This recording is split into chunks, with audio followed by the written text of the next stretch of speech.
ಎಲ್ಲರಿಗೂ ಬೆಳದಿಂಗಳು education YouTube ಚಾನಲ್ಗೆ ಸ್ವಾಗತ ಸುಸ್ವಾಗತವನ್ನು ಕೋರ್ತಾ ಇದ್ದೀನಿ. ನೋಡಿ, ಭಾಳ ಇಂಪಾರ್ಟೆಂಟ್ ಆಗಿರುವಂಥ ಒಂದು ಟಾಪಿಕನ್ನು ತೆಗೆದುಕೊಂಡು ಬಂದಿದ್ದೀನಿ. ಅದು ಏನಪ್ಪ ಅಂತಂದರೆ ಚುನಾವಣೆ ವ್ಯವಸ್ಥೆ ಯಾವುದು ಅನ್ನೋದಾದರೆ ಚುನಾವಣೆ ವ್ಯವಸ್ಥೆ. ಈ ಚುನಾವಣೆ ವ್ಯವಸ್ಥೆ ಅಂದ ತಕ್ಷಣ ನಮಗೆಲ್ಲ ಗೊತ್ತು ಬಿಡಿ ಸರ್, ಇದ್ರ ಬಗ್ಗೆ ಏನು ಎಕ್ಸ್ಪ್ಲೇನ್ ಮಾಡೋದು, ಇದ್ರ ಬಗ್ಗೆ ಏನು ತಿಳ್ಕೊಳ್ಳೋದು ಅಂತ ತುಂಬ ಜನ ಅನ್ಕೊಂಡಿರ್ತೀರಿ ಅಂತ ಅನ್ಕೊಂತೀನಿ. ಆದರೆ ಇದು ಭಾಳ ಇಂಪಾರ್ಟೆಂಟ್ ಆಗಿರೋಂಥ ಒಂದು ಟಾಪಿಕ್ಕು ಮತ್ತು ಎಲ್ಲರೂ ತಿಳ್ಕೊಳ್ಬೇಕಾಗಿರೋಂಥ ಟಾಪಿಕ್. ಫಸ್ಟ್ ನಾನು ಏನು ಮಾಡ್ತೀನಿ ಅನ್ನೋದಾದರೆ ಈ ಒಂದು ಚುನಾವಣೆ ವ್ಯವಸ್ಥೆಯಲ್ಲಿ ಪ್ರಮುಖವಾಗಿ ಇದರ ಹಿನ್ನೆಲೆಯನ್ನು ತಿಳ್ಕೊಂಡು ತದನಂತರ ಇದು ಯಾವ ರೀತಿಯಾಗಿ ಕಾರ್ಯನಿರ್ವಹಿಸುತ್ತೆ ಅಂತದನ್ನು ತಿಳ್ಕೊಳ್ಳೋಣ. ಮೊದಲನೇದಾಗಿ ಏನು ತಿಳ್ಕೊಬೇಕು, ನಾವು ಇಲ್ಲಿ ಹಿನ್ನೆಲೆಯನ್ನು ತಿಳ್ಕೋಬೇಕು. ಹಿನ್ನೆಲೆಯನ್ನು ತಿಳ್ಕೊಂಡಾಗ ಮಾತ್ರ ನಮಗೆ ಭಾಳ ಸಂಪೂರ್ಣವಾಗಿ ಅರ್ಥ ಆಗುತ್ತೆ. ನಾವು ಸಿಲೆಬಸ್ನ ಓದೋಕ್ಕಿಂತ ಮುಂಚೆ ಮೊದಲು ಹಿನ್ನೆಲೆ ತಿಳ್ಕೊಂಡ್ಬಿಟ್ರೆ ಭಾಳ ಇಂಪಾರ್ಟೆಂಟ್ ಆಗ್ತೈತೆ. ಏನಪ್ಪ, ಈ ಭಾರತದ ಸಂವಿಧಾನದಲ್ಲಿ ಪ್ರಮುಖವಾಗಿ ಚುನಾವಣೆಯನ್ನು ನಾವು ಅನುಕರಿಸ್ತೇವೆ. ಆದರೆ ಈ ಚುನಾವಣೆ ಬರೋದಕ್ಕಿಂತ ಮೊದಲು ಅಥವಾ ಸಂವಿಧಾನದಕ್ಕಿಂತ ಮೊದಲು ಏನೇನಾಗಿತ್ತು ಹೋರಾಟಗಳಂತಂದರೆ, ನೋಡಿ, ಈಗ ಈ 1920ರಲ್ಲಿ ಏನಾಗುತ್ತೆ ನೋಡಿ, 1920 ಇದು. ಈ 1920ರಲ್ಲಿ ಯಾರು ಅಂತಂದರೆ ಮಹಾತ್ಮ ಗಾಂಧೀಜಿಯವರು. ಯಾರು ಅಂದರೆ ಈ ಮಹಾತ್ಮ ಗಾಂಧೀಜಿ, ಎಲ್ಲರಿಗೂ ಗೊತ್ತು ಮಹಾತ್ಮ ಗಾಂಧೀಜಿ. ಇವ್ರೇನು ಮಾಡ್ತಾರೆ ಗೊತ್ತಾ, ಸ್ಟಾರ್ಟಿಂಗ್ ಭಾರತಕ್ಕೆ ಏನು ಬೇಕಾಗಿತ್ತು, ಸ್ವಾತಂತ್ರ್ಯ ಬೇಕಾಗಿತ್ತು. ನೋಡಿ, ಸಂವಿಧಾನಿಕ ಸ್ವಾತಂತ್ರ್ಯ ಬೇರೆ, ಭಾರತದ ಸ್ವಾತಂತ್ರ್ಯ ಬೇರೆ. ಇದಕ್ಕೆ ಹೋರಾಟಕ್ಕೆ ಮೊದಲು ಇವರೇ ಹೇಳ್ತಾರೆ, ಭಾರತಕ್ಕೆ ಏನು ಬೇಕು, ನಮಗೆ ಸ್ವಾತಂತ್ರ್ಯದ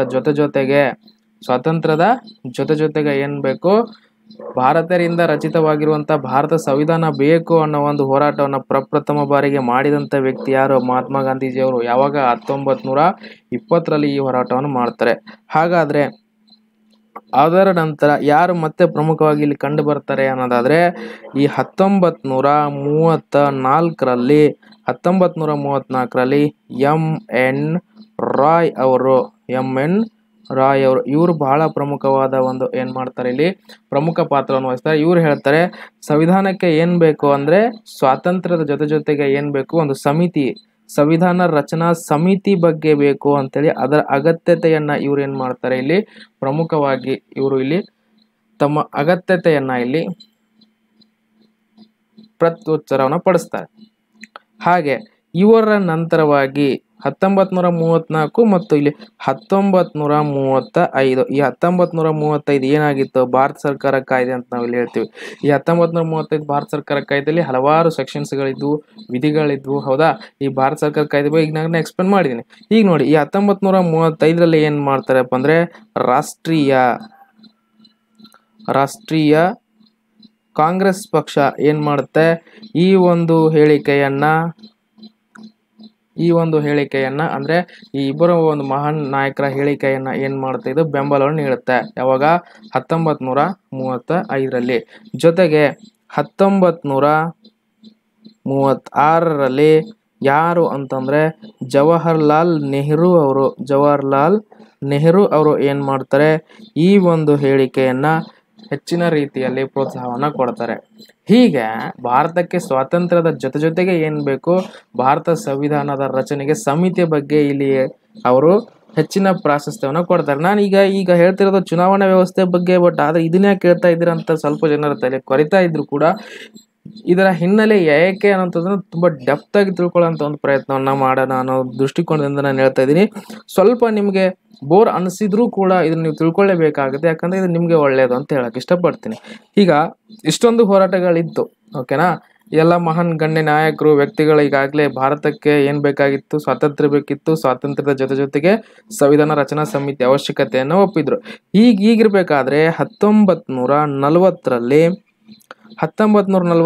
ಆಗಸ್ಟ್, ಇದೀಗ ಅಂದ ತಕ್ಷಣ ಸ್ವಲ್ಪ ಜನಕ್ಕೆ ನೆನಪಾಗಿರುತ್ತೆ, ಏನು ಬಂದಿರುತ್ತೆ ಈ ಸಮಯದಲ್ಲಿ, ಆಗಸ್ಟ್ ಕೊಡುಗೆಗಳು ಬಂದಿರುತ್ತೆ. ಏನು, ಆಗಸ್ಟ್ ಕೊಡುಗೆಗಳಂತ ಕರಿತೀವಿ.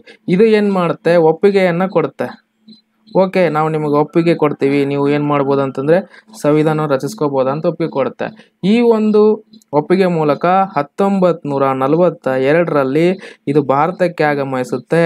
ಆದರೆ ಇದನ್ನು ಏನು ಮಾಡ್ತಾರೆ, ರಾಷ್ಟ್ರೀಯ ಕಾಂಗ್ರೆಸ್ ಪಕ್ಷ ಮತ್ತು ಮುಸ್ಲಿಮ್ಸ್ ಲೀಗ್ ಏನು ಮಾಡುತ್ತೆ, ಇದನ್ನು ವಿರೋಧ ವ್ಯಕ್ತಪಡಿಸ್ತವೆ. ಇದು ವಿರೋಧ ವ್ಯಕ್ತಪಡಿಸೋದ್ರಿಂದ ಇದು ಸಂಪೂರ್ಣವಾಗಿ ಇಲ್ಲಿ ರದ್ದಾಗುತ್ತೆ. ಆದರೆ ಇಲ್ಲಿ ನೋಡಿ, ಭಾರತೀಯರಲ್ಲಿ ಹುಟ್ಟುಗುಣ ಪಡೆದೇ ಪಡಿತೇವೆ ಅನ್ನೋ ಒಂದು ಗುಣ ಏನಿತ್ತಲ್ಲ, ಇದರ ಒಂದು ಪರಿಣಾಮವಾಗಿ ಹಲವಾರು ರೀತಿಯಾಗಿರುವಂಥ ಹೋರಾಟದ ತರುವಾಯ 1946ರಲ್ಲಿ ಬರುವಂಥ ಒಂದು ಆಯೋಗವೇ ಯಾವುದು ಬಹಳ ಒಂದು ಇಂಪಾರ್ಟೆಂಟ್, ಯಾವುದು ಅಂದರೆ ಕ್ಯಾಬಿನೆಟ್ ಆಯೋಗ ಅಥವಾ ಕ್ಯಾಬಿನೆಟ್ ಮಿಷನ್ ಅಂತ ಕರಿತೀವಿ. ಕ್ಯಾಬಿನೆಟ್ ಮಿಷನ್ ಅಥವಾ ಕ್ಯಾಬಿನೆಟ್ ಆಯೋಗ ಅಂತ ಕರಿತೀವಿ. ಇದು ಏನು ಮಾಡುತ್ತೆ, ಭಾರತಕ್ಕೆ ಬರುತ್ತೆ. ಯಾವಾಗ ಬರುತ್ತೆ? ಜುಲೈ ತಿಂಗಳಲ್ಲಿ ಇದೇನು ಮಾಡುತ್ತೆ, ಭಾರತಕ್ಕೆ ಇಲ್ಲಿ ಬರುವಂಥದ್ದು. ಈ ಒಂದು ಕ್ಯಾಬಿನೆಟ್ ಮಿಷನ್ ಒಂದು ಶಿಫಾರಸನ್ನು ಮಾಡುತ್ತೆ. ಏನು ಶಿಫಾರಸು ಮಾಡುತ್ತೆ ಅಂದರೆ, ಈ ಒಂದು ಸಂವಿಧಾನ ರಚನಾ ಸಮಿತಿಗೆ ಯಾವ ರೀತಿ ಮತದಾನ ಹಾಕಬೇಕು ಅಂದರೆ ಪರೋಕ್ಷವಾಗಿ. ಯಾವ ರೀತಿಯಾಗಿ ಅಂದರೆ ಇಲ್ಲಿ ಪರೋಕ್ಷವಾಗಿ ಮತದಾನ ಆಗಬೇಕು ಅಂತ ಹೇಳಿ ಇಲ್ಲಿ ಏನು ಮಾಡುತ್ತೆ, ತನ್ನ ಶಿಫಾರಸನ್ನ ಮುಂದಿಡುತ್ತದೆ. ಈ ಶಿಫಾರಸುಗಳು ಅಂದರೆ ಏನು ಅಂತಂದರೆ, ನಾವು ಶಿಫಾರಸುಗಳನ್ನು ಸಲಹೆ ಅಂತ ಕೂಡ ಕರಿತೀವಿ. ಈ ರೀತಿ ಸಲಹೆಯನ್ನು ನೀಡ್ತಾರೆ. ಇದರ ಅನ್ವಯವಾಗಿ ಇಲ್ಲಿ ಪ್ರಥಮ ಬಾರಿಗೆ ಚುನಾವಣೆಗಳು ನಡೀತವೆ. ದೇಶೀಯ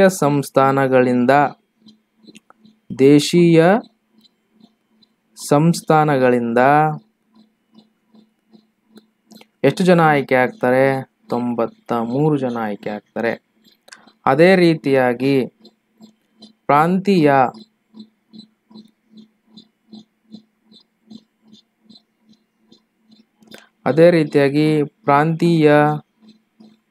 ಶಾಸನ ಸಭೆಯಿಂದ 296 ಜನ ಏನಾಗ್ತಾರೆ, ಇಲ್ಲಿ ಆಯ್ಕೆ ಆಗ್ತಾರೆ. ಒಟ್ಟು ಎಷ್ಟು ಜನ ಅನ್ನೋದಾದ್ರೆ 389. ಇದೇ ಟಾಪಿಕ್ ಅನ್ನು ನಿಮಗೆ ತಿಳಿಸೋದಕ್ಕೆ ಇಷ್ಟೊಂದು ಗುಡ್ಡ ಸುತ್ತಿ ಬರಬೇಕಾಯ್ತು. ಹೀಗೆ ಪ್ರಪ್ರಥಮ ಬಾರವಾಗಿ ಚುನಾವಣೆ ಇಲ್ಲಿ ನಡೆಯುತ್ತೆ. ಯಾವುದಕ್ಕೆ? ಭಾರತ ಸಂವಿಧಾನ ರಚನೆಯ ಸಮಿತಿಗೆ ಇಲ್ಲಿ ಎಲೆಕ್ಷನ್ ನಡೆಯುತ್ತೆ. ಯಾವ ರೀತಿಯಾಗಿ ಅಂತಂದ್ರೆ ಇಲ್ಲಿ ಪರೋಕ್ಷವಾಗಿ ಇಲ್ಲಿ ನಡೆಯುತ್ತದೆ. ಈ ಪರೋಕ್ಷ ಮತದಾನ ಅಂದ್ರೆ ಏನು ಮತ್ತು ನೇರವಾದ ಮತದಾನ, ಪ್ರತ್ಯಕ್ಷ ಮತದಾನ ಅಂದ್ರೆ ಏನು ಅಂತದನ್ನು ಮುಂದೆ ತಿಳಿಸ್ತಾ ಹೋಗ್ತೀನಿ. ಇಷ್ಟು ನಿಮ್ಗೆ ಏನಪ್ಪಾ ಅಂದ್ರೆ ಜಸ್ಟ್ ಒಂದು ಬೇಸಿಕ್ ಅನ್ನ ತಿಳಿಸಿದೆ, ಹಿನ್ನೆಲೆಯನ್ನ ತಿಳಿಸಿದೆ. ಈಗ ನಾವು ನೇರವಾಗಿ ಡೈರೆಕ್ಟ್ ಆಗಿ ಬಂದ್ಬಿಡೋಣ. ಹಾಗಾದ್ರೆ ನೀವು ಟಾಪಿಕ್ ಹೇಳ್ತಾ ಇದೀವಿ, ನಾವು ಹಿನ್ನೆಲೆ ತಿಳ್ಕೊಂಡ್ವಿ. ಈಗ ಏನ್ ಬರೋಣ, ಚುನಾವಣೆ ಬಗ್ಗೆ ತಿಳ್ಕೊಳ್ಳೋಂತ ಒಂದು ಪ್ರಯತ್ನ ಮಾಡೋಣ. ಏನಪ್ಪಾ ಅಂದ್ರೆ ಚುನಾವಣೆ. ಹಾಗಾದ್ರೆ ಏನಿದು ಚುನಾವಣೆ ಅನ್ನೋದಾದ್ರೆ, ಮೊದಲನೇದಾಗಿ ಈ ಚುನಾವಣೆ ಎಂಬ ಪದವನ್ನು ನಾವು ಲ್ಯಾಟಿನ್ ಭಾಷೆಯಿಂದ ಎರವಲು ಪಡೆದುಕೊಂಡಿದ್ದೀವಿ. ಇದು ಬಹಳ ಇಂಪಾರ್ಟೆಂಟ್. ಯಾವುದಂದ್ರೆ ಇಲ್ಲಿ ಲ್ಯಾಟಿನ್ ಪದದಿಂದ ನಾವು ಇಲ್ಲಿ ಆಯ್ಕೆಯನ್ನು ಮಾಡ್ಕೊಂಡಿದ್ವಿ. ಹಾಗಾದ್ರೆ ಈ ಒಂದು ಲ್ಯಾಟಿನ್ ಪದದ ಅರ್ಥ ಏನು ಅನ್ನೋದಾದ್ರೆ, ಪ್ರಮುಖವಾಗಿ ಆರಿಸು. ಮತ್ತೆ ಇನ್ನೊಂದು ಪದ ಅಂದ್ರೆ ಆಯ್ಕೆ ಮಾಡು, ಹುಡುಕು. ಹೀಗೆ ಹಲವಾರು ಪದಗಳ ಅರ್ಥವನ್ನ ಇಲ್ಲಿ ಕೊಡುತ್ತೆ. ಹಾಗಾದ್ರೆ ಚುನಾವಣೆ ಎಂಬ ಒಂದು ಪದ ಲ್ಯಾಟಿನ್ ಭಾಷೆಯಿಂದ ಬಂದಿರುವಂತದನ್ನ ತಿಳ್ಕೊಂಡ್ವಿ. ಹಾಗಾದ್ರೆ ಈ ಚುನಾವಣೆ ಎಂಬುವ ಒಂದು ಪದ ಭಾರತ ಸಂವಿಧಾನದಲ್ಲಿ ಎಲ್ಲಿ ಕಂಡು ಬರುತ್ತೆ? 15ನೇ ಭಾಗದಲ್ಲಿ ಕಂಡು ಬರುತ್ತೆ. ಎಷ್ಟನೇ ಭಾಗ?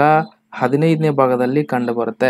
ಒಟ್ಟಾರೆಯಾಗಿ ನಾವು 25 ಭಾಗಗಳು ಕಾಣ್ತೀವಿ ಪ್ರಸ್ತುತ ನಮ್ಮ ಭಾರತ ಸಂವಿಧಾನದಲ್ಲಿ. ಆದ್ರೆ 15 ಭಾಗಗಳು ಏನಾಗ್ತಾವ ಅಂತಂದ್ರೆ, ಈ 15ನೇ ಭಾಗ ಏನು ತಿಳಿಸುತ್ತೆ? ಚುನಾವಣೆ ಬಗ್ಗೆ ತಿಳಿಸುತ್ತೆ. ಹಾಗಾದ್ರೆ ಈ 15ನೇ ಭಾಗದಲ್ಲಿರುವಂತಹ 324ರಿಂದ 329ರವರೆಗಿನ ವಿಧಿಗಳು ಚುನಾವಣೆ ಬಗ್ಗೆ ವಿಸ್ತಾರವಾದ, ಯಾವ ರೀತಿಯಾಗಿ ಅಂದ್ರೆ ವಿಸ್ತಾರವಾದ ಮತ್ತು ವಿಸ್ತೃತವಾಗಿರುವಂತಹ ವಿವರಣೆಯನ್ನ ಇಲ್ಲಿ ನೀಡ್ತವೆ. ಹಾಗಾದ್ರೆ 15ನೇ ಭಾಗ 324ರಿಂದ 329ರವರೆಗೆ ಚುನಾವಣೆಗಳ ಬಗ್ಗೆ ತಿಳಿಸ್ತವೆ. ಹಾಗಾದ್ರೆ ಇವು ಕೇವಲ ಮತದಾನ ಮಾಡುವ ಮತದಾರರಷ್ಟೇ ಅಲ್ಲದೆ, ಕೇವಲ ಮತದಾನ ಮಾಡುವಷ್ಟು ಮತದಾರರು ಅಂದ್ರೆ ನೀವೆಲ್ಲ ಇದೀವಲ್ಲ, ಮತದಾರರು ಅಷ್ಟೇ ಅಲ್ಲದೆ ರಾಜ್ಯಸಭೆ, ಲೋಕಸಭೆ, ವಿಧಾನಸಭೆ, ವಿಧಾನ ಪರಿಷತ್ತು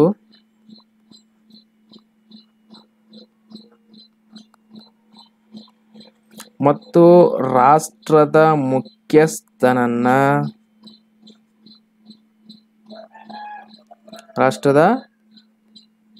ಮುಖ್ಯಸ್ಥನನ್ನ ಹಾಗೆ ಉಪಸಭಾಪತಿಗಳನ್ನ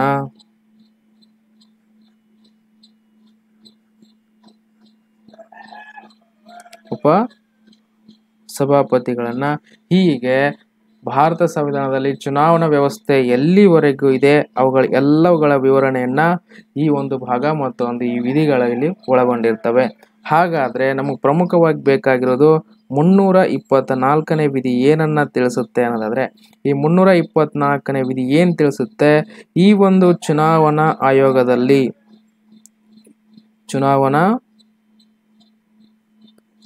ಏನಿದೆಯಲ್ಲ, ಈ ಚುನಾವಣಾ ಆಯೋಗದಲ್ಲಿ ಯಾರ್ಯಾರು ಇರಬೇಕು ಅಂತ ಇಲ್ಲಿ ತಿಳಿಸುವಂಥದ್ದು. ಮೊದಲನೇದಾಗಿ ಒಬ್ಬರು ಏನಾಗ್ಬೇಕು ಇಲ್ಲಿ? ಮುಖ್ಯ ಚುನಾವಣಾ ಆಯುಕ್ತರಿರ್ಬೇಕು. ಮುಖ್ಯ ಚುನಾವಣಾ ಆಯುಕ್ತರಿರ್ಬೇಕು ಅಂತ ಇಲ್ಲಿ ಹೇಳುತ್ತೆ. ಜೊತೆಗೆ ಇಬ್ರು ಯಾರಿರ್ಬೇಕು ಅಂದ್ರೆ ಚುನಾವಣಾ ಆಯುಕ್ತರು. ಇಷ್ಟು ಇರ್ಬೇಕಂತ ಹೇಳಿ ಈ ಒಂದು 324ನೇ ಒಂದು ಏನ್ ಮಾಡುತ್ತೆ? ವಿಧಿ ತಿಳಿಸುತ್ತೆ.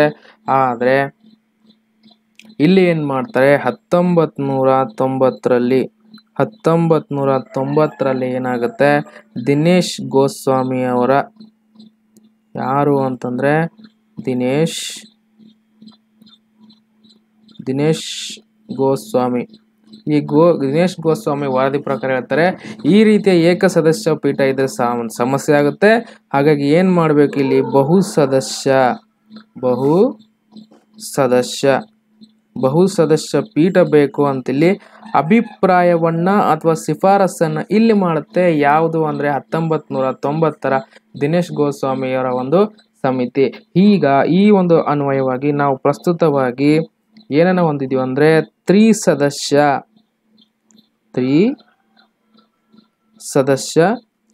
ಏನು ಹೊಂದಿದೆ?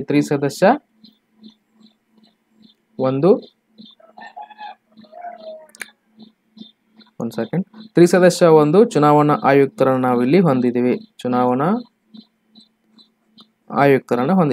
ಈಗ ನೋಡೋಣ. ಹಾಗಾದ್ರೆ 324(2) ಈ ಒಂದು ಭಾಗ ವಿಧಿ ಏನ್ ತಿಳಿಸುತ್ತೆ ಅಂತಂದ್ರೆ, ಕೇಂದ್ರದಲ್ಲಿರುವಂತಹ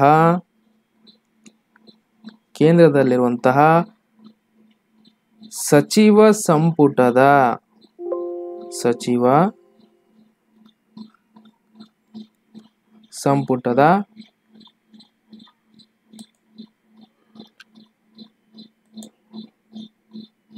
ನೋಡಿ ಏನ್ ಹೇಳುತ್ತೆ?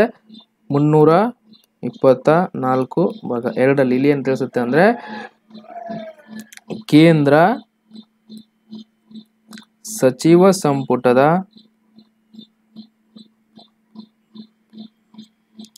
ಸದಸ್ಯರ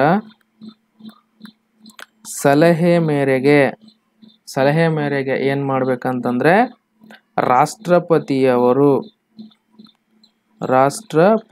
ಅವರು ಏನ್ ಮಾಡ್ಬೇಕಂದ್ರೆ ಈ ಒಂದು ಮುಖ್ಯ ನ್ಯಾಯಾಧೀಶರನ್ನ ನೇಮಕವನ್ನ ಮಾಡಬೇಕು ಅಂತೇಳಿ ತಿಳಿಸುತ್ತಾ ಈ ಒಂದು ವಿಧಿ ಯಾವುದು? 324(2). ಹಾಗಾದ್ರೆ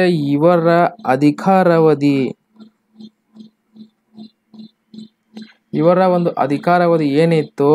1973ರಲ್ಲಿ 5 ವರ್ಷಗಳಿತ್ತು. ಆದ್ರೆ 1986ರಲ್ಲಿ ಏನ್ ಮಾಡಿದ್ರು? 1 ವರ್ಷ ಏರಿಸಿ 6 ವರ್ಷಗಳ ಕಾಲ ಇವರ ಒಂದು ಅಧಿಕಾರಾವಧಿಯನ್ನ ಇಲ್ಲಿ ಏನ್ ಮಾಡ್ತಾರೆ ಅಂತಂದ್ರೆ ಹೆಚ್ಚಿಗೆ ಮಾಡ್ತಾರೆ. ಹಾಗಾದ್ರೆ ಈ ಒಂದು ಚುನಾವಣಾ ಆಯುಕ್ತರ ಅಧಿಕಾರಾವಧಿ 6 ವರ್ಷ. ಒಂದ್ಸಲ ಅವರ ಅಧಿಕಾರಕ್ಕೆ ಬಂದ್ರೆ 6 ವರ್ಷಗಳ ಕಾಲ ಅಧಿಕಾರ ಇರಬೇಕು. ಹಾಗಾದ್ರೆ ಇವರಿಗೆ ಪ್ರಮುಖವಾಗಿ ಎಷ್ಟು ಒಂದು ನಿವೃತ್ತಿ ವಯಸ್ಸು ಅಂದ್ರೆ 65. ಇವರ ನಿವೃತ್ತಿ ವಯಸ್ಸು ಎಷ್ಟಪ್ಪ ಅಂದ್ರೆ 65.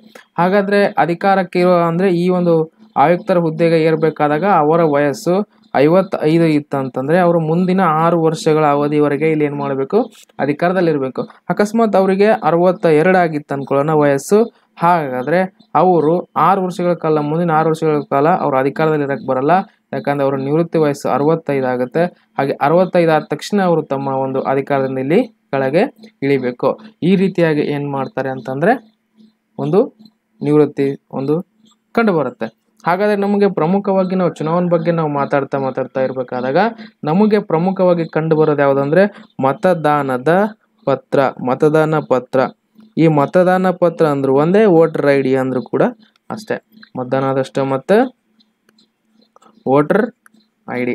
ಈ ವೋಟರ್ ಐ ಡಿ ಬಗ್ಗೆ ಹೇಳೋದಾದ್ರೆ ನೋಡಿ, ಮೊದಲನೇದಾಗಿ ಏನಾಗಿತ್ತು, ಅಕ್ರಮವಾಗಿತ್ತು. ಅಕ್ರಮವನ್ನ ತಡೆಗಟ್ಟಬೇಕು. ತಡೆಗಟ್ಟಲು ಇಲ್ಲಿ ಏನ್ ಮಾಡ್ತಾರೆ ಅಂದ್ರೆ ಟಿ.ಎನ್. ಶೇಷನ್ ಅವರು, ಯಾರು ಅಂದ್ರೆ ಟಿ.ಎನ್. ಶೇಷನ್ ಅವರು ಏನ್ ಮಾಡ್ತಾರೆ 1993ರಲ್ಲಿ ಈ ಒಂದು ಮತದಾನ ಅಥವಾ ವೋಟರ್ ಐ ಡಿಯನ್ನ ಇಲ್ಲಿ ಜಾರಿ ಮಾಡ್ತಾರೆ. ಇವ್ರು ಏನಾಗಿರ್ತಾರೆ ಟಿ.ಎನ್. ಶೇಷನ್ ಅವರು ಅಂತಂದ್ರೆ ಮುಖ್ಯ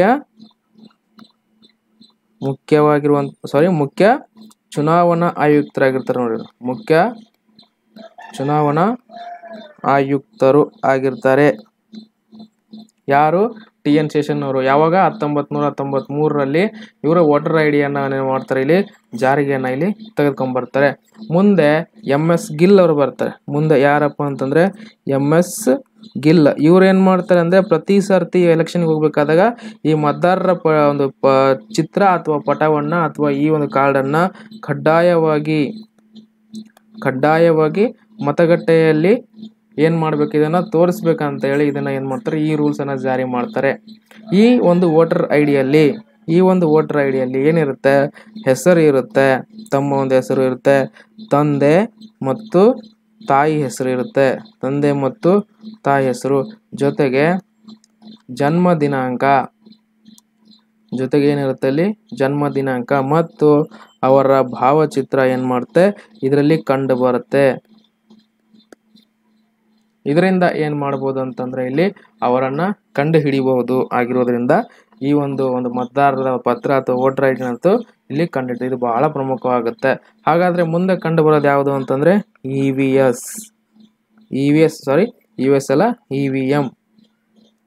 ಈ ಇವಿಎಂ ಅನ್ನೋದಾದ್ರೆ ಏನು ಅಂತ ಅನ್ನೋದಾದ್ರೆ ಎಲೆಕ್ಷನ್ ವೋಟರ್ ಮಿಷನ್ ಅಂತ ಕರಿತೀವಿ ನಾವು.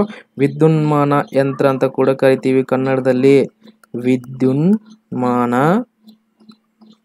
ವಿದ್ಯುನ್ಮಾನ ಯಂತ್ರ ಅಂತ ಕೂಡ ನಾವಿಲ್ಲಿ ಇದನ್ನ ಕರಿತೀವಿ.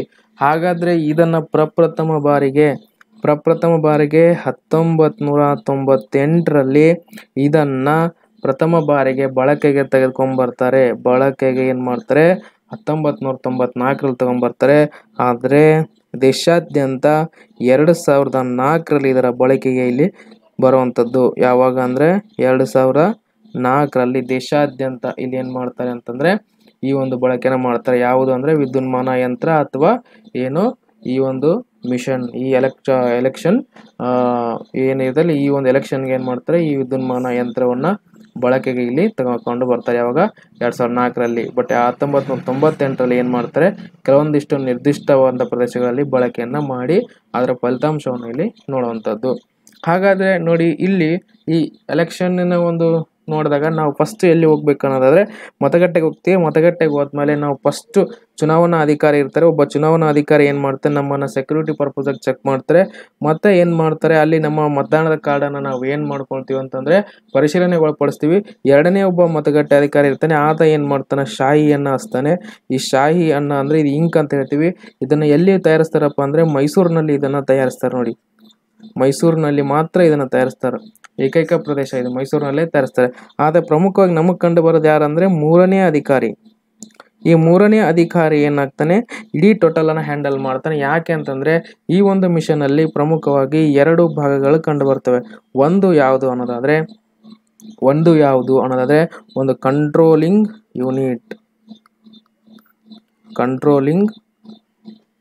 ಯೂನಿಟ್.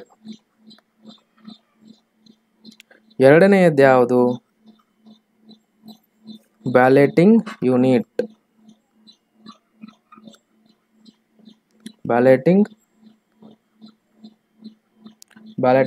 ಅಂತ ನಾವು ಕರಿತೀವಿ. ಪ್ರಮುಖವಾಗಿ ಇಷ್ಟು ಏನಪ್ಪಾ ಅಂದ್ರೆ ಈ ಒಂದು ಮತಗಟ್ಟೆಯಲ್ಲಿ ಕಂಡು ಬರುತ್ತೆ. ಹಾಗಾದ್ರೆ ಈತ ಏನ್ ಮಾಡ್ತಾನೆ, ನಾನು ಆಗ್ಲೇ ಹೇಳಿದೆ ಮೂರನೇ ಅಧಿಕಾರಿ ಅಂತ ಹೇಳಿದೆ. ಈ ಮೂರನೇ ಅಧಿಕಾರಿ ಏನ್ ಕೆಲಸ ಮಾಡ್ತಾನೆ, ಮೂರನೇ ಅಧಿಕಾರಿ ಹತ್ರ ಕೈಯಲ್ಲಿ ಏನಿರುತ್ತೆ ಅಂದ್ರೆ ಕಂಟ್ರೋಲಿಂಗ್ ಯೂನಿಟ್ ಇರುತ್ತೆ.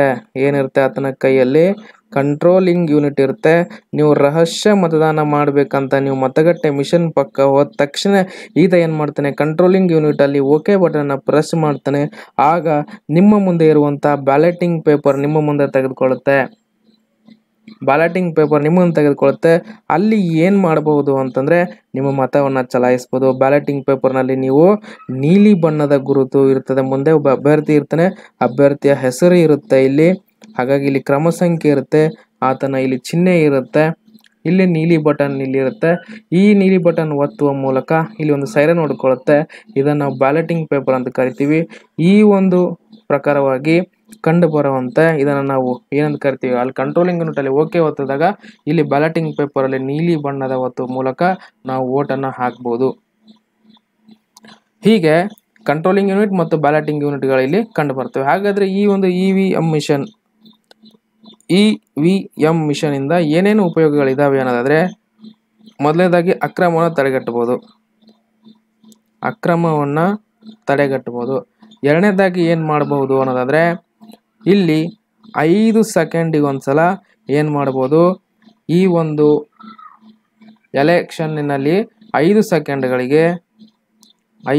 ಸೆಕೆಂಡ್ಗೆ ಒಮ್ಮೆ ಮತವನ್ನ ಚಲಾಯಿಸಬಹುದಾಗಿದೆ. ಹಾಗಾದ್ರೆ ಇಲ್ಲಿ ಏನಾಗುತ್ತೆ, ಸಮಯ ಉಳಿತಾಯ ಆಗುತ್ತೆ.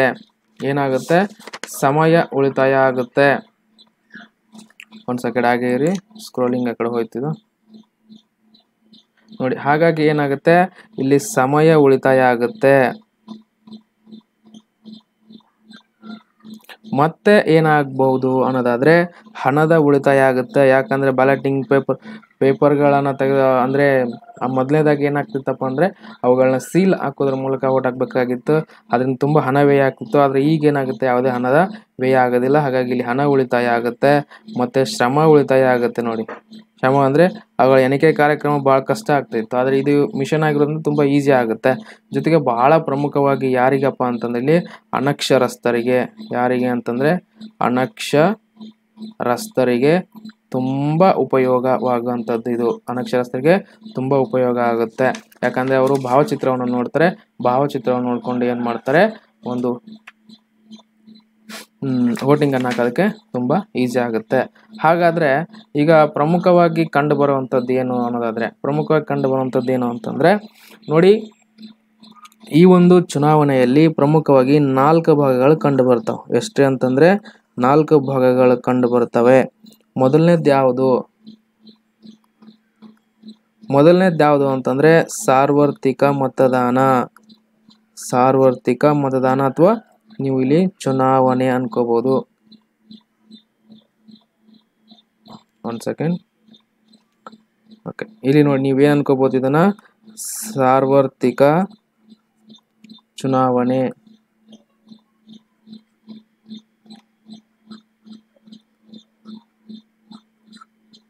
ಸೆಕೆಂಡ್, ನಿಮ್ಗೆ ಸ್ಕ್ರೋಲ್ ಸ್ವಲ್ಪ ಇದು ಸಮಸ್ಯೆ ಆಗ್ತಾ ಇದೆ, ಒಂದ್ ಸೆಕೆಂಡ್ ಹಾಗೆ ಇದ್ಬಿಡಿ. ನೋಡಿ, ಮೊದಲನೇದು ಯಾವುದು, ಸಾರ್ವತ್ರಿಕ.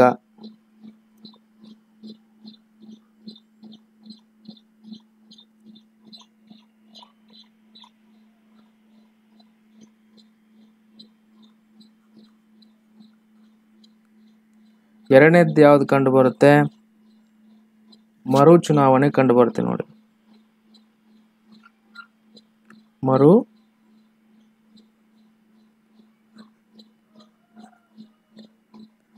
ಮರು ಚುನಾವಣೆ. ಮೂರನೇದಾಗಿ ಮಧ್ಯಂತರ ಚುನಾವಣೆ.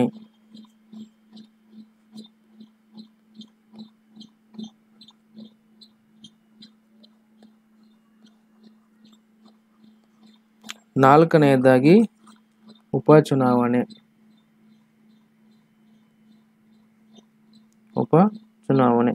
ಈ 4 ಚುನಾವಣೆಗಳ ಬಗ್ಗೆ ಸವಿಸ್ತರವಾಗಿ ತಿಳಿಸ್ತೀನಿ ನೋಡಿ. ಸಾರ್ವತ್ರಿಕ ಚುನಾವಣೆ ಅಂತಂದ್ರೆ ನಿಮ್ಗೆಲ್ಲ ಗೊತ್ತು. ಫಸ್ಟ್ ಆಗಿ 1951, 1952ರಲ್ಲಿ 1952ರಲ್ಲಿ ನಡೆಯುತ್ತೆ. ಯಾವುದು ಅಂತಂದ್ರೆ ಸಾರ್ವತ್ರಿಕ ಮತದಾನ ಇಲ್ಲಿ ನಡೀತದೆ. 1951 ನಡೆಯುತ್ತೆ. ಹಾಗಾದ್ರೆ ಮರು ಚುನಾವಣೆ ಅಂದ್ರೆ ಏನು ಅನ್ನೋದಾದ್ರೆ ನೋಡಿ, ಚುನಾವಣಾ ಆಯುಕ್ತಕರ ಒಂದು ಆದೇಶದ ಅನ್ವಯವಾಗಿ ಯಾವ ರೀತಿಯಾಗಿ ಮರು ಚುನಾವಣೆ ಆಗಬಹುದು ಅನ್ನೋದಾದ್ರೆ, ಏನಾದರೂ ಚುನಾವಣಾ ಮತಗಟ್ಟೆಯ ಅಧಿಕಾರಿಯನ್ನ ಹೆದರಿಸಿದ್ರೆ ಅಥವಾ ಆತನ ಮೇಲೆ ದಬ್ಬಾಳಿಕೆ ಮಾಡಿದ್ರೆ ಅಥವಾ ಮತಗಟ್ಟೆಗಳನ್ನು ನಾಶ ಮಾಡಿದ್ರೆ ಅಥವಾ ಸಾಂವಿಧಾನಿಕವಾಗಿ ನಡೀಬೇಕಾಗಿರುವಂತ ಚುನಾವಣೆ ಪಾರದರ್ಶಕತೆ ಇಲ್ಲದೆ ಮೋಸ ಆಗಿದೆ ಅಂತ ಅನ್ನೋದೇನಾದ್ರೂ ಗೊತ್ತಾದ್ರೆ ಇಲ್ಲಿ ಏನ್ ಮಾಡ್ತಾರೆ, ಮತಗಟ್ಟೆಯನ್ನ ಮರು ಚುನಾವಣೆಗೆ ಇಲ್ಲಿ ಒಳಪಡಿಸ್ತಾರೆ. ನೋಡಿ, ಬಹಳ ಇಂಪಾರ್ಟೆಂಟ್ ಆಗುತ್ತೆ. ಮರು ಚುನಾವಣೆನ ಇಲ್ಲಿ ಮಾಡ್ತಾರೆ. ಯಾವಾಗ ಅಂದ್ರೆ ಇಲ್ಲಿ ಏನಾದರೂ ಚುನಾವಣೆಯ ಒಂದು ಸಂದರ್ಭದಲ್ಲಿ ಮತಗಟ್ಟೆಗಳ ನಾಶವಾದಾಗ, ಯಂತ್ರಗಳ ಲೋಪವಾದಾಗ ಅಥವಾ ಪಾರದರ್ಶಕತೆ ಇಲ್ಲ ಅಂದಾಗ ಅಥವಾ ಮೋಸ ಆಗಿದೆ ಅನ್ನೋದು ಕಂಡು ಬಂದಾಗ, ಲೋಪದೋಷಗಳು ಇದ್ದಾಗ ಈಗೇನ್ ಮಾಡ್ತಾರೆ, ಇಲ್ಲಿ ಮರು ಚುನಾವಣೆಯನ್ನ ಮಾಡ್ತಾರೆ. ಈ ಮಧ್ಯಂತರ ಚುನಾವಣೆ ಅಂದ್ರೆ ಏನು ಅನ್ನೋದಾದ್ರೆ ಏನಂದ್ರೆ ಸರ್ಕಾರ ಒಂದು ಅಸ್ತಿತ್ವದಲ್ಲಿರುವಂತಹ ಸರ್ಕಾರ ತನ್ನ ಅಸ್ತಿತ್ವವನ್ನು ಕಳೆದುಕೊಂಡು ವಿಸರ್ಜನೆ ಆದ ಸಂದರ್ಭದಲ್ಲಿ ಇಲ್ಲಿ ಮಧ್ಯಂತರ ಚುನಾವಣೆ ಇಲ್ಲಿ ನಡೀತದೆ. ಮತ್ತೆ ಉಪಚುನಾವಣೆ ಅಂದ್ರೆ ಏನು? ಉಪಚುನಾವಣೆ ಅಂತಂದ್ರೆ ಇಲ್ಲಿ ಆರಿಸಿ ಬಂದಂತ ಅಭ್ಯರ್ಥಿ ಏನಾದ್ರೂ ಅನಾರೋಗ್ಯ ಸಮಸ್ಯೆಯಿಂದ ಮರಣವನ್ನ ಹೊಂದಿದ್ರೆ ಆತರ ಅಥವಾ ಆತನ ಆಯ್ಕೆಯನ್ನ ಅಸಿಂಧು ಎಂದು ಘೋಷಿಸಿದರೆ ಅಥವಾ ಆತನ ಏನಾದರೂ ಅಸಮರ್ಥನಾಗಿದ್ರೆ ಏನ್ ಮಾಡ್ಬೇಕಂದ್ರೆ 6 ತಿಂಗಳೊಳಗಾಗಿ, ಎಷ್ಟು ತಿಂಗಳ ಅಂತಂದ್ರೆ 6 ತಿಂಗಳೊಳಗಾಗಿ ಏನ್ ಮಾಡ್ಬೇಕು, ಆತ ಒಂದು ಮರು ಚುನಾವಣೆಯನ್ನ ಆ ಭಾಗದಲ್ಲಿ ನಡೆಸಬೇಕು. ಇದು ಏನಪ್ಪಾ ಅಂದ್ರೆ ಚುನಾವಣಾ ಭಾಗದಲ್ಲಿ ಕಂಡು ಬರುವಂತಹ ಒಂದು ಪ್ರಮುಖವಾಗಿರುವಂತಹ ಅಂಶಗಳಾಗಿದ್ದಾವೆ. ಹಾಗಾದ್ರೆ ನಾವಿಲ್ಲಿ ಚುನಾವಣೆಗಳನ್ನ 2 ಭಾಗಗಳನ್ನಾಗಿ ನಾವು ಮಾಡ್ತೀವಿ. ಎಷ್ಟು ಭಾಗಗಳು ಅಂತಂದ್ರೆ 2 ಭಾಗಗಳು. ಈ 2 ಭಾಗಗಳು ಯಾವುವು ಅನ್ನೋದನ್ನ ನಾವು ತಿಳ್ಕೊಳ್ಳುವಂತ ಒಂದು ಪ್ರಯತ್ನವನ್ನು ಮಾಡೋಣ. ನಿಮ್ಗಾಗ್ಲೇ ಗೊತ್ತು, ನಾನು ಫಸ್ಟಿಗೆ ಆಗ್ಲೇ ಹೇಳಿದೆ, ಪ್ರತ್ಯಕ್ಷ ಚುನಾವಣೆ ಬಗ್ಗೆ ನಾನು ಆಮೇಲೆ ಹೇಳ್ತೀನಿ, ಪ್ರತ್ಯಕ್ಷ ಮತ್ತು ಪರೋಕ್ಷ ಚುನಾವಣೆ ಬಗ್ಗೆ ಏನಂತ ಆಮೇಲೆ ಹೇಳ್ತೀನಿ ಅನ್ನೋದನ್ನ. ಈಗ ಅದೇ ತಿಳ್ಕೊಳ್ಳುವಂತ ಒಂದು ಪ್ರಯತ್ನವನ್ನು ನಾವು ಮಾಡೋಣ. ನೋಡಿ, ಇಲ್ಲಿ ಫಸ್ಟ್ನೇದಾಗಿ ಯಾವುದು ಅಂತಂದ್ರೆ ಪ್ರತ್ಯಕ್ಷ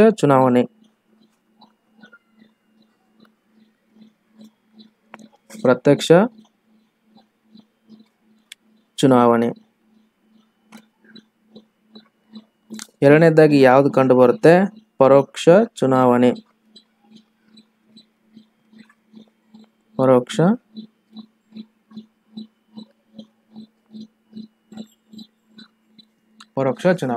ಹಾಗಾದ್ರೆ ಪ್ರತ್ಯಕ್ಷ ಚುನಾವಣೆ ಮತ್ತು ಪರೋಕ್ಷ ಚುನಾವಣೆಯಾಗಿ ಏನು ಡಿಫ್ರೆನ್ಸ್ ಅನ್ನೋದಕ್ಕಿಂತ ಮೊದಲು ನಾವು ಇನ್ನೊಂದು ಪಾಯಿಂಟ್ ತಿಳ್ಕೊಬೇಕಾಗತ್ತೆ. ನೋಡಿ, ಇಲ್ಲಿ USA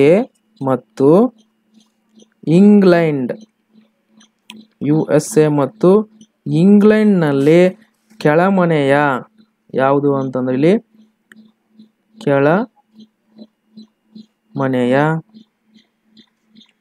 ಕೆಳಮನೆಯ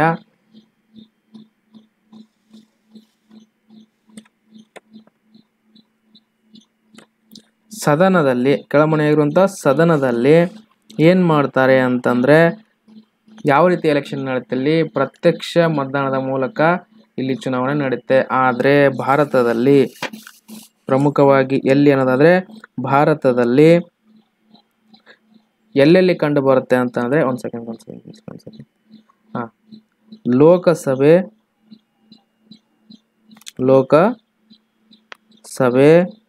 ಮತ್ತು ವಿಧಾನಸಭೆ ಈ 2 ಭಾಗಗಳಲ್ಲಿ ಪ್ರತ್ಯಕ್ಷ ಮತದಾನ ಇಲ್ಲಿ ಕಂಡು ಬರುತ್ತೆ. ಏನು ಪ್ರತ್ಯಕ್ಷ ಮತದಾನ ಅಂತಂದ್ರೆ ಜನರು ಅಂದ್ರೆ ಜನಪ್ರತಿನಿಧಿಗಳು ನೇರವಾಗಿ ಮತಗಟ್ಟೆಗೆ ಹೋಗಿ ನೋಡಿ, ಎಷ್ಟು ಇಂಪಾರ್ಟೆಂಟ್ ಆಗುತ್ತೆ, ಮತಗಟ್ಟೆಗೆ ಹೋಗಿ ಮತವನ್ನ ಚಲಾಯಿಸಿ ಅಭ್ಯರ್ಥಿಯನ್ನ ಆಯ್ಕೆ ಮಾಡಿದರೆ ಅದನ್ನ ನಾವು ಏನಂತ ಕರಿತೀವಿ, ಪ್ರತ್ಯಕ್ಷ ಮತದಾನ ಅಂತ ಕೂಡ ಕರಿತೀವಿ ಅಥವಾ ಪ್ರತ್ಯಕ್ಷ ಚುನಾವಣೆ ಅಂತ ನಾವು ಇಲ್ಲಿ ಕರಿತೀವಿ. ಹಾಗಾದ್ರೆ ಪರೋಕ್ಷ ಚುನಾವಣೆ ಅಂದ್ರೆ ಏನು? ಪರೋಕ್ಷ ಚುನಾವಣೆ. ಪರೋಕ್ಷ ಚುನಾವಣೆ ಅಂದ್ರೆ ಏನಂದ್ರೆ ಆಯ್ಕೆಯಾದಂತ ಜನಪ್ರತಿನಿಧಿಗಳಿಂದ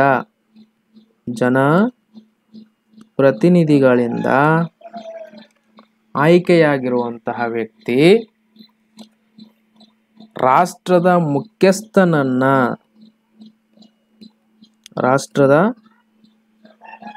ಮುಖ್ಯಸ್ಥನ ಆಯ್ಕೆಯಲ್ಲಿ ಪ್ರಮುಖ ಪಾತ್ರ ವಹಿಸುವುದನ್ನು ನಾವಿಲ್ಲಿ ಪರೋಕ್ಷ ಮತದಾನ ಅಂತೀವಿ. ಅಂದ್ರೆ ನಾವು MLAಗಳನ್ನ ನಾವು ಏನ್ ಮಾಡ್ತೀವಿ, ಆಯ್ಕೆ ಮಾಡ್ತೀವಿ. ಯಾವುದು ಒಂದು ಪ್ರತ್ಯಕ್ಷವಾಗಿ. ಅದೇ ಪರೋಕ್ಷವಾಗಿ ನಾವು ಏನ್ ಮಾಡ್ತೀವಿ, ರಾಷ್ಟ್ರಪತಿಯನ್ನ ಆಯ್ಕೆ ಮಾಡ್ತೀವಿ. ಯಾಕಂದ್ರೆ ನಮ್ಮನ್ನ ಆರಿಸಿ ಆಯ್ಕೆಯಾಗಿದ್ದ ಸದಸ್ಯರು ಏನ್ ಮಾಡ್ತಾರೆ, ಪರೋಕ್ಷ ಮತದಾನದ ಮೂಲಕ ರಾಷ್ಟ್ರದ ಮುಖ್ಯಸ್ಥನ ಒಂದು ಏನ್ ಮಾಡ್ತಾರೆ, ಆಯ್ಕೆಯಲ್ಲಿ ಬಹಳ ಪ್ರಮುಖವಾದಂಥ ಪಾತ್ರವನ್ನು ವಹಿಸ್ತಾರೆ. ಹೀಗೆ ಪ್ರತ್ಯಕ್ಷ ಮತ್ತು ಪರೋಕ್ಷ ಮತದಾನದ ಬಗ್ಗೆ ನಾವಿಲ್ಲಿ ತಿಳ್ಕೊಂಡ್ವಿ. ಇವು ಎಲ್ಲರಿಂದ ಏನು ಉಪಯೋಗ ಆಗುತ್ತೆ ಅಂತಂದ್ರೆ, ಮೊದಲನೇದಾಗಿ ಒಬ್ಬ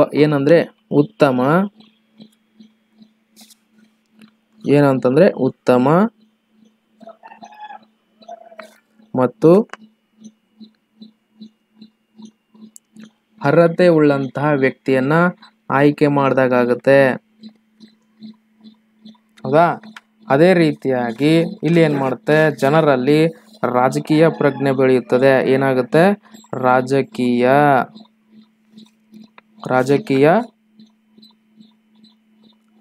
ಪ್ರಜ್ಞೆ ಬೆಳೆಯುತ್ತೆ. ಹೌದಾ? ಮತ್ತೆ ಅವರಿಗೆ ಏನಾಗುತ್ತೆ ಅಂತಂದ್ರೆ ಅರಿವು ಮೂಡುವಂಥದ್ದು. ಯಾವ ರೀತಿಯಾದಂಥ ಇವು, ರಾಜಕೀಯ ಅರಿವು ಮೂಡುವಂಥದ್ದು. ಈ ರೀತಿಯಾಗಿ ಏನ್ ಮಾಡ್ಬೋದು ಅಂತಂದ್ರೆ ಈ ಒಂದು ಪ್ರತ್ಯಕ್ಷ ಮತ್ತು ಪರೋಕ್ಷ ಮತದಾನದ ಬಗ್ಗೆ ನಾವಿಲ್ಲಿ ತಿಳ್ಕೊಂಡಿವಿ.